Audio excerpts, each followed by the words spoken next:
Nginibingelele ekhaya lamaphupho. Uma umusha la ekhaya sicela ukuthi ushaye u-subscribe ukuze ngokulandelayo ungaphuthelwa uma sifaka ividiyo.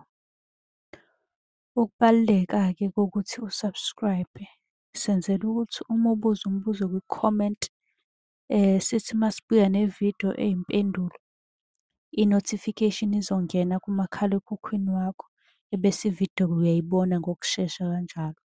Kanti uma unga-subscribe-ile angeke uze ubone nhlobo ukuthi cha, impendulo usuyitholile. Ngakho-ke uma unombuzo buza kwi-comment sizokwenzela ividiyo. Uyakwazi futhi ukusi-inbox-a lapha ku-TikTok usi-follow-we, inbox ucele inombolo ka-WhatsApp ozobuza njalo kuyona ekuseni uma-ke kukhona isibonakaliso obenaso. Nokubaluleka nje kokuthi-ke uwazi ukuthi ngabe lokho osuke ukuphuphile kubika ukuthini. Ake singene-ke kwelanamhlanje sikuchaza. Khona i-comment engiyibona lapha ku-Facebook wethu. Nakhona siyatholakala usearch nje uthi Sichaza amaphupho. Uthena-ke la sisi, yena unokuphupha nje ehleka, engazi uhlekani. Uthi uze evuke nasekuseni ehleka.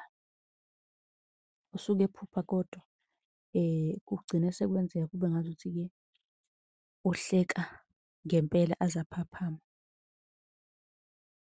Uma kunjalo-ke iphupho elikanjalo suke kuwukuthi ngiyathemba u-follow-we la-subscribe ku-YouTube. Lelo phupho lokuphupha uhleka uze uvuke uhleka, uphaphame uhleka, suke kuwukuthi idlozi lakho likuvakashele.